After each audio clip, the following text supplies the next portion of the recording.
Sveiki, Lietuvos Respublikos piliečiai, draugai, pažįstami ir artimieji, tie, kas myli ir nekenčia. Šiandien turėtų pamatyti kitą laidą, bet aš susizgrybau, kad vos nepramiegojau momento, kai mūsų šalis atvers naują istorijos lapą ir tas lapas panašu, ta ateitis, kuri mūsų laukia naujoj Lietuvoje, naujoj mūsų istorijoje, bus labai permaininga, labai sukels daug mums iššūkių.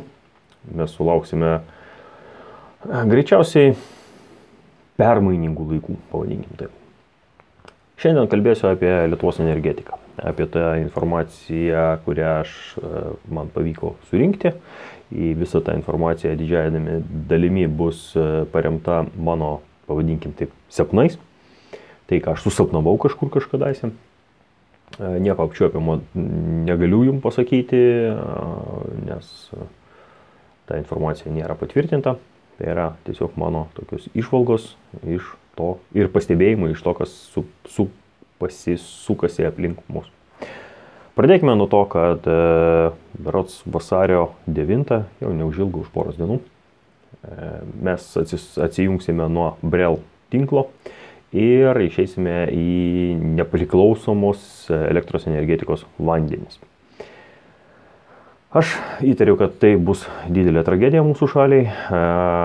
Būdamas, jeigu aš būčiau toks šunsnukis kaip tie asmenys, kurie stovi už, tarkim, Igničio, tai yra akcininkai, vadovai, valdovai, tie asmenys, kurie rengia trečią energijos paketą, žodžiu, jeigu aš būčiau tiesiog šunsnukis, sakykime taip, nuo kurio priklausytų tokie procesai, kokiais dabar užsiema mūsų elektros energetikos aukšti vadovai, aš padaryčiau sekančiai. Aš atsijungčiau nuo Brel tinklo.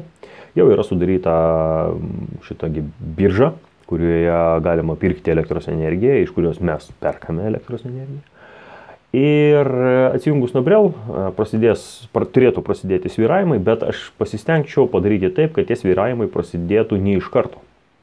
Įdėčiau maksimaliai pastangų, palaukčiau, padaryčiau taip, kad svyravimai prasidėtų po savaitės, galbūt 3 savaičių, gal net 3 mėnesių. Kodėlgi ne po metų? Nes iš principo užduotis yra kokia? Atsijungti ir kaip galima greičiau sunaikinti visą įmanomą infrastruktūrą, kad būtų neįmanoma prisijungti prie Brel tinklo atgal. Kam to reikia? Tam, kad Ignitis akcininkai ir mūsų nepriklausomų elektros tiekėjų šitie nepriklausomi elektros tiekėjai galėtų gerai uždirbti. Neuždirbti iš tiesų, tai jau ne uždarbis. Uždirbti tai, kai tu dirbi, o tai yra vagystė. Tai jie bus atvirų tekstų plėšikaujama atvirai dienos šviesoje iš žmonių.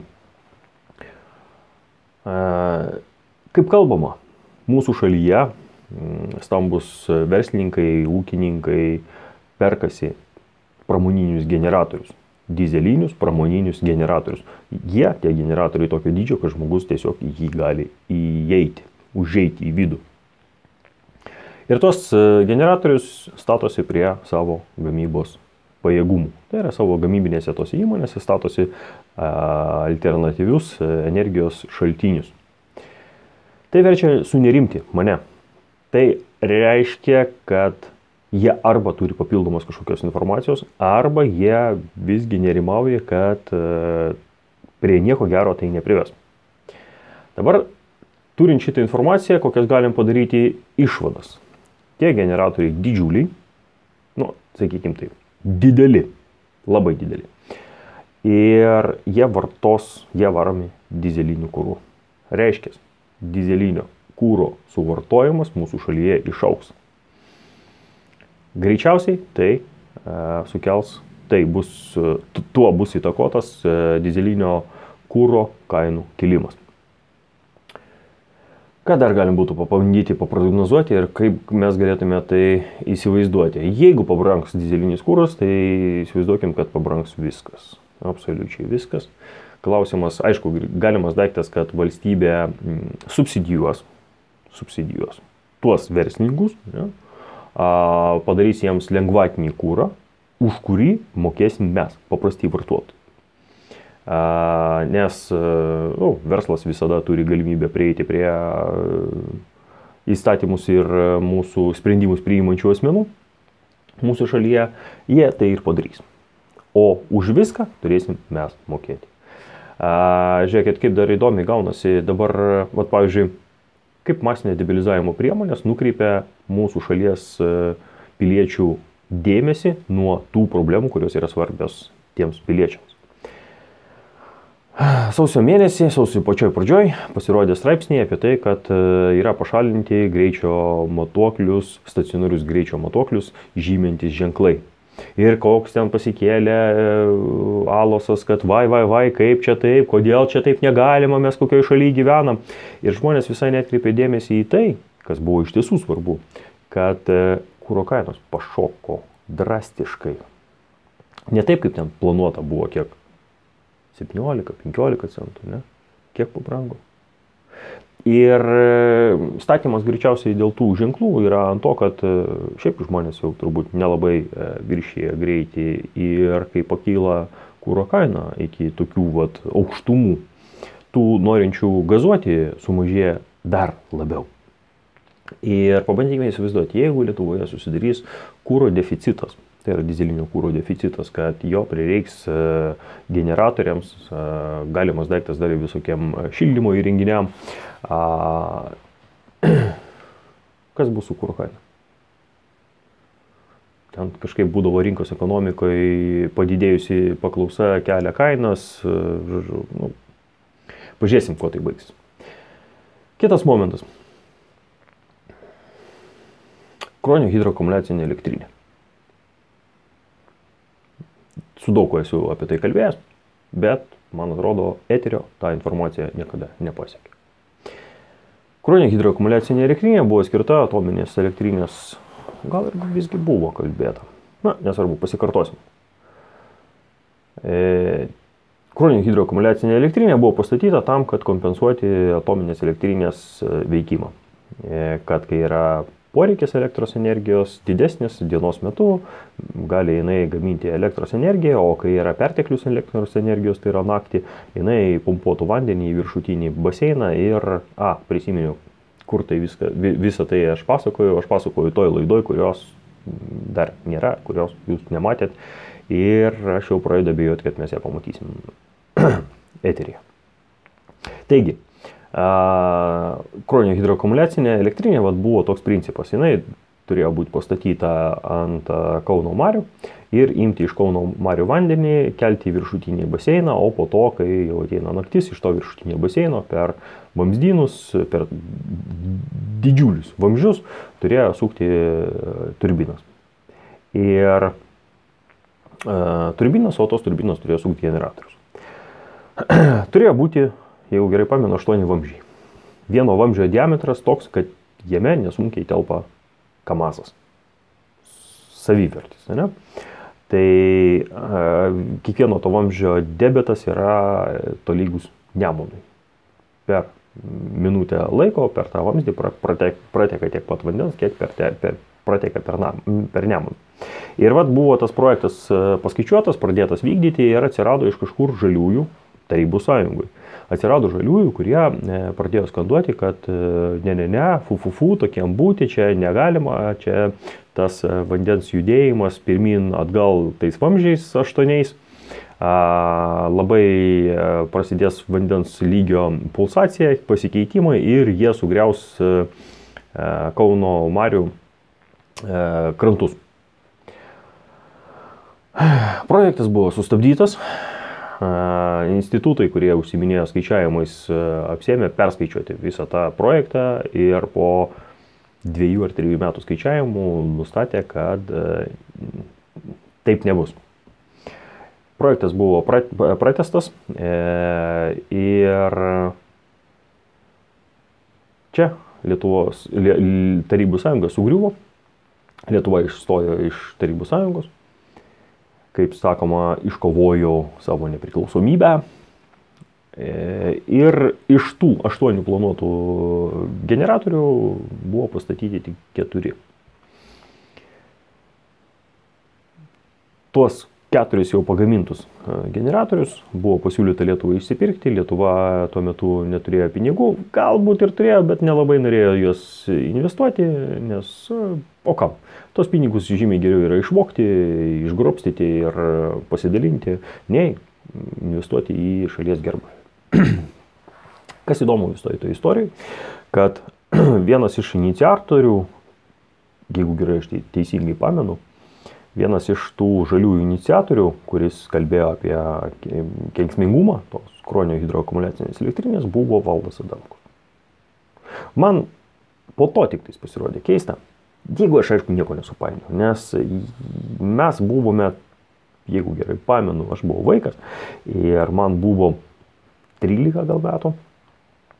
Ne, 13 tikrai nebuvo, buvau gerokai mažesnis, jaunesnis. Nesvarbu, žodžiu, mes buvom tada, kai Valdas Adamkus pirmą kartą balotiravosi į prezidentus. Tai yra dalyvavo prezidentiniai rinkiminiai kompanijai kaip kandidatas. Ir mes buvom Kruonio hidroakumuliacinėje elektrinėje, ten praėjo mums tą visą ekskursiją ir buvo papasakota istorija apie tai, kaip jinai kūrėsi tą Kruonio hidroakumuliacinę. Ir tuometinis ten buvęs tas gidas, kuris mus vedžiojo, atkreipė dėmesį mūsų vaikų į vieną nuotrauką ir uždavė klausimą, pavažiuokit, va čia tos nuotraukos, va čia tie protestuotojai, jūs ką nors čia atpažįstate, ir ten, čiagi Adamkus, taip, čia yra mūsų dabartinis kandidatas į prezidentus. Gerokai vėliau tik susivūkiau, ką Amerikos pilietis 86-88 veikia Tarybų sąjungoje ir kas jam sudarė sąlygas organizuoti protestus prieš hidroakumuliacinės elektrinės statybą. Kaip kalba pikti liežuviai, tai nepatvirtintais duomenimis, tai yra reiškia, kad man nepavyko rasti tos nuotraukos, man nepavyko rasti rašytinių, raštiškai patvirtinčių duomenų. Todėl aš ir sakau, tai yra tiesiog mano sapnas. Vat aš jį susapnavau, ar tai yra teisybė, ar ne. Žinot, kaip būna vaikystėje, prabudai ir praėjo kažkiek laiko ir tu galvoji, velnias, o tai čia tai buvo ar ne, ar aš čia susapnavau. Tai va, tai čia toks mano sapnas. Dar tame sapne sudalyvavęs yra Zigmas Vaišvila. Nes Sąjūdžio laikais, tai yra 86-88 tame tarpe, Zigmas Vaišvila, kaip kalbama, buvo vienas iš žaliųjų veikėjų, kuris kovoja už žalias idėjas. Būtų gerai, jeigu kas nors turi kokios informacijos, pasidalintų dėl to. Nes tada būtų visai logiška, kaip čia mūsų tas Adamkus, Vaišvila, žodžiu. Kodėl aš prisiminiau tą Kruonio hidroakumuliacinę elektrinę? Vėlgi, dar vienas sapnas. 26, 27, 30 metais. Kažkur buvo kalba, kad maždaug tokiu metu Ignitis iš dalinai valstybinės įmonės taps privatinė, kad jis bus privatizuotas. Negana to, kad dabar yra 27% kitų akcininkų, ne, apie kuriuos mes nežinom nei vardų, nei pavardžių, bent jau aš neradau. Buvo ten kažkokių spekulacijų, kas ten tokie. Žodžiu, taps 100% privatinė įstaiga. Dabar pabandykime įsivaizduoti.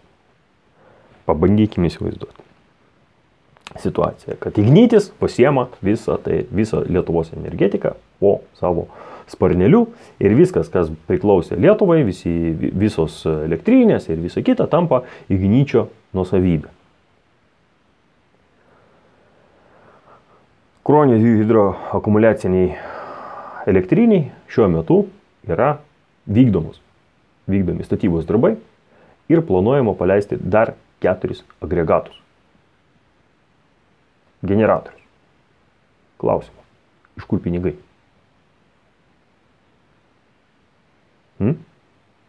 Pabandykim paspekuliuoti, pafantazuoti. Ne sapnas, o fantazijos. Kas jeigu Lietuvos vardu yra pasiskolinta tokia solidi pinigų suma, už kurią bus pastatyti tie 4 vamzdžiai.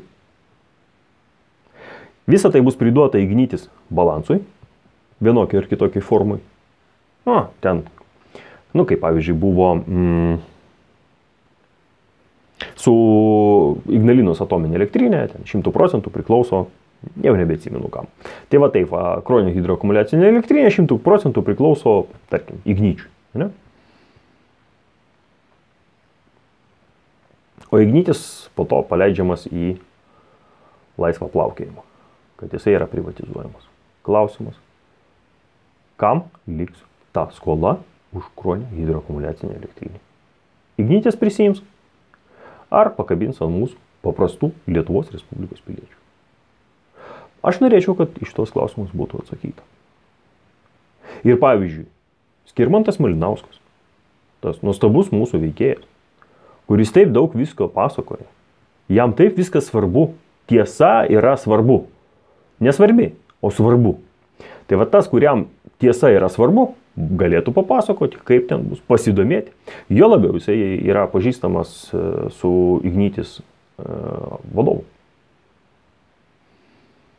Ir pasižiūrėsim, Skirmantai, kaip jūs ten dabar papasakosit, kokia ten situacija yra su to Kruonio hidroakumuliacinė, kokia situacija yra su Igničiu, kokie planai jo privatizavimo, neprivatizavimo, nacionalizavimo, kas ten bus dabar su juo, iš kur pinigai Kruonio hidroakumuliacinės agregatam pastatyti. Kam atiteks pinigai, kurios uždirbs Kruonio hidroakumuliacinė elektrinė? Igničiui ir paprastiem Lietuvos piliečiams, sakykime, valstybei. Būtų gerai, kad mūsų masinio debilizavimo priemonės, tokios kaip LRT, ir kitos gali prisidėti. Ten galimas daiktas, kad, pavyzdžiui, toks kaip mokslo sriuba veikėjas galėtų papasakoti, kaip visa tai vyks. Atvirai. O ne taip, nešališkai. Ne taip, kaip jisai mėgsta. Pavyzdžiui, kai buvo kalba apie Independence projektą. Nepriklausomybės, tą dujų tankerį. Jokios informacijos nepateikta. Jokių skaičiavimų. Kiek mums reikės tų laivų, kiek jų, tai yra, kaip dažnai reikės jį pildyti, kiek mums per metus reiks jį kartu išvežti į kitas šalis, remontuoti, ten atlikti aptarnavimų. Nieko. Jokių skaičiavimų. Mielas jaunuoliai iš mokslo sriubos. Prašom. Surinkite informaciją ir pateikite apie Kruonio hidroakumuliacinę elektrinę. Kiek pinigų jinai uždirbinės, kiek jinai mums kainuos, per kiek laiko atsipirks. Nereikia ten jūsų tų laidų apie nieką, pseudo mokslinių. Padarykit normalią laidą. Skirmantai, išsiaiškinkite, kokia ten situacija. Taigi tiesa yra svarbi. Oi, ne, jums svarbu. Svarbu yra tiesa. Tiesa yra svarbu. Jovalas. Tai va, žodžiu, nuo vasario 9 mes tampame nepriklausomi nuo sveiko proto. Kuo tai baigsis, galiu tik paspėlioti. Bet to neužsiimsiu, kadangi man reikia padaryti dar vieną laidelę susijusią su Bartkevičium, Jasiukevičium, Kursko sritim. Šiai dienai tiek. Viso geriausio.